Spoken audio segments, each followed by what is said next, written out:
सुस्वागतम.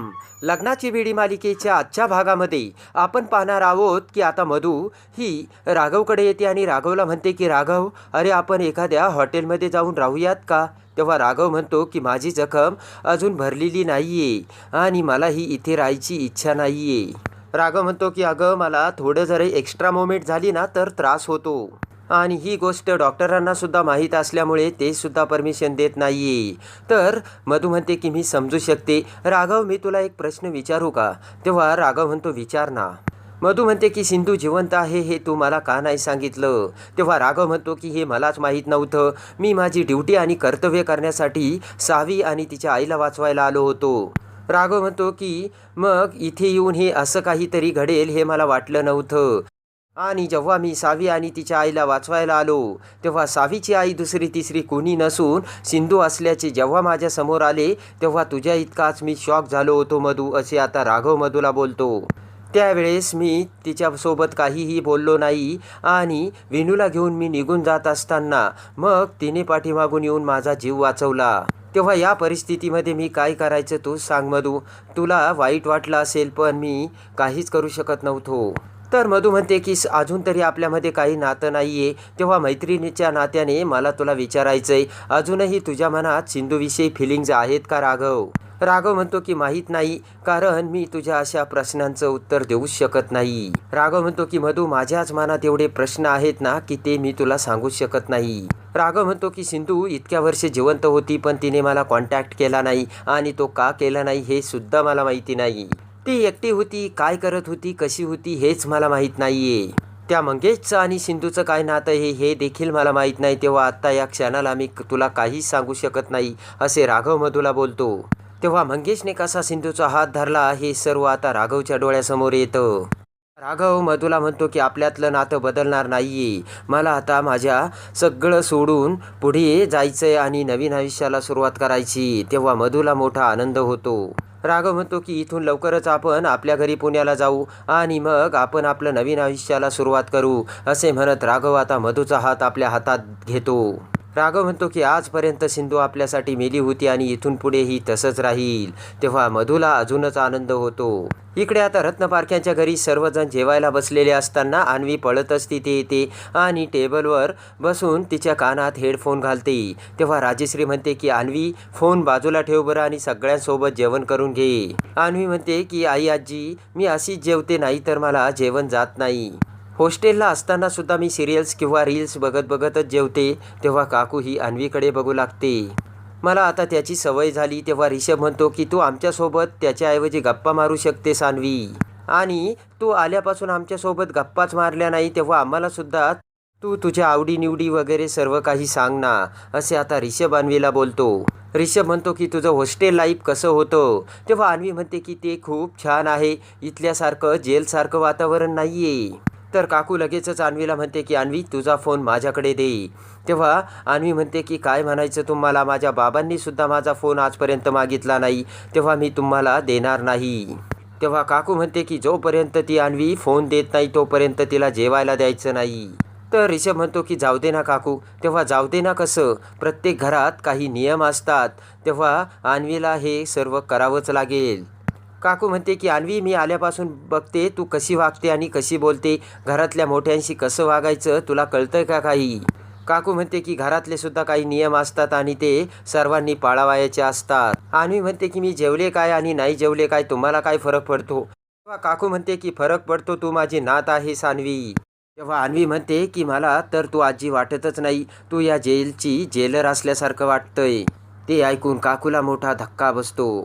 तर काकू ही लगेचच अन्वीवर भडकते. तेव्हा रत्नाकर हा काकूला समजावतो आणि शांत करतो आणि अन्वीला जेवायला सांगतो. पण अन्वी म्हणते की आता माझी भूक मिली, मला नाही जेवायचं आणि आता मला शांतपणे जेवता वेळ येईल असंही काही वाटत नाही इथं.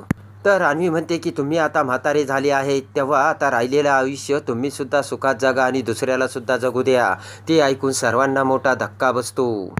तर अन्वी ही रागाने आतमध्ये निघून जाते. इकडे आता सिंधूच्या घरी राघव आणि मधू दोघेही जेवण करण्यासाठी टेबलवर बसलेले असतात. तर लगेचच मधू ही राघवला ताट वाढते तेव्हा राघव म्हणतो की नकोय मला. तेवढ्यातच दरवाजातून सिंधू तिथे त्यांचे ते सर्व बोलणे आणि प्रकार बघू लागते. तर मधू म्हणते की राघव तू जर खाल्लं नाही तर तुला कसं बरं वाटेल. तेव्हा लगेचच मधू ही विनूकडे बघते. तेव्हा विनू म्हणतो की हो बाबा खरंच तुम्ही थोडं खाऊन घ्या. तर विनू म्हणतो की आई तू बाबांना भरव ना. तेव्हा खुश होऊन मधू म्हणते की ओके आणि मधू लगेचच एक घास राघवच्या तोंडात भरवते आणि ते बघून सिंधूचा मोठा जळफळाट होतो. तेव्हा राघव विनूला सुद्धा ते सर्व खाण्यासाठी सांगतो. तर मधू ही प्रेमाने राघवला भरवत असते. इकडे आता रत्नपारख्यांच्या घरी सर्वजण जेवण करून तृप्त होतात. तेव्हा रिषभ म्हणतो की मला जर स्वर्गसुख काय असते हे कुणी विचारलं ना तर मी फक्त सांगेन राजेश्री काकूंच्या हातचं जेवण किती सुंदर जेवण बनवलं होतं. तेवढ्यात एक डिलिव्हरी बॉय रत्नपारख्यांच्या दरवाजात येतो. तर रत्नाकर त्याच्याकडे येत म्हणतो की कोण आहे. तर तो म्हणतो की या घरून एक पार्सलसाठी ऑनलाईन ऑर्डर होती.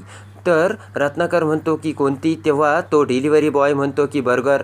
तर रत्नाकर म्हणतो की इथे असं कोणी खात नाही आणि आता आमचे जेवणही झाले. तर रत्नाकर म्हणतो की ते आमचं नसेल. तेव्हा तो डिलिव्हरी बॉय म्हणतो पत्ता तर इथलाच आहे. तेवढ्यात पाठीमागून ते पार्सल माझं आहे असे म्हणत अन्वी तिथे येते आणि ते पार्सल घ्यायला जाऊ लागते. तर काकू लगेच अन्वीला थांबवते. तर लगेचच अन्वी म्हणते की तू मला खायला दिलं नाही आजी. तेव्हा आता मी काय उपाशी राहून गप्प बसायचं काय.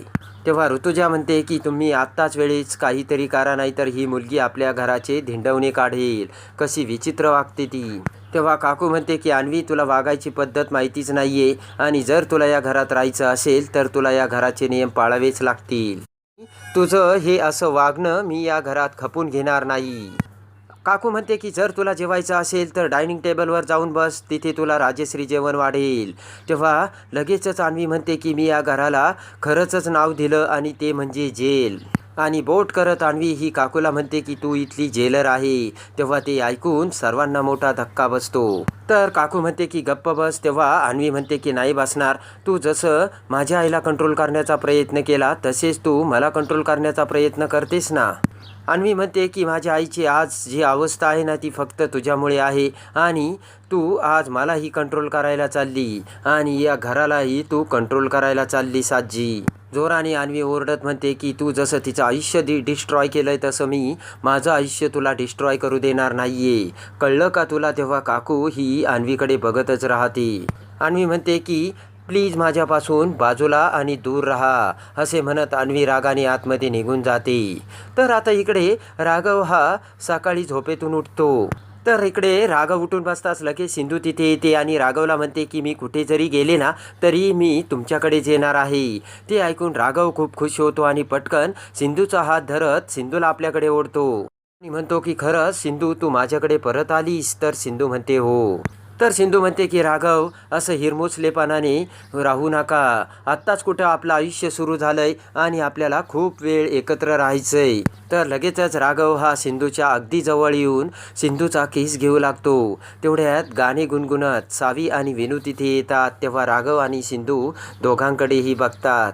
त्यानंतर राघव आणि सिंधू दोघेही विनू आणि सावीसोबत झुक झुक अगिन गाडी हे गाणी गुणगुणत एकमेकांच्या पाठीमागे पळू लागतात. तर तेवढ्यात मंगेश तिथे येतो. तेव्हा सिंधू ही मंगेशकडे येते आणि सिंधू मंगेशचा हात धरून म्हणते की चल ना मंगेश. तेव्हा राघव सिंधूकडे बघतो आणि राघवचा सुद्धा मोठा जळफळाट होतो आणि लगेचच राघव झोपेतून खडकन उठून जागा होतो आणि उठून बसतो. तेव्हा मधू ही झोपलेलीच असते.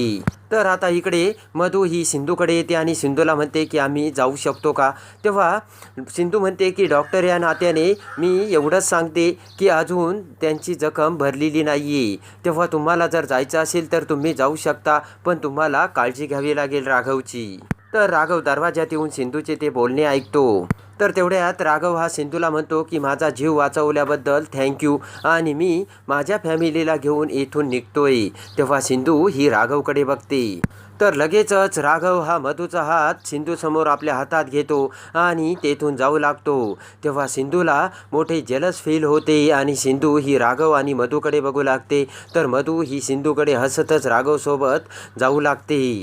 तर तर आता मंगेश आणि सावी सिंधू आणि राघवला कशी एकत्र आणतात आणि मधूला दूर लोटून मधूच्या स्वप्नांची कशी राख रांगोळी करतात. राघव आणि सिंधू एकत्र येऊन त्यांच्या नात्यातील जो गैरसमज झालेला असतो तो आता मंगेश आणि सावी बाजूला करून राघव सिंधू पुन्हा एकत्र येताना आपण बघणार आहोत. तर ते बघण्यासाठी आणि लग्नाची बीडी मालिकेच्या डेली अपडेटसाठी आपल्या चॅनलला लाईक करा, सबस्क्राईब करा.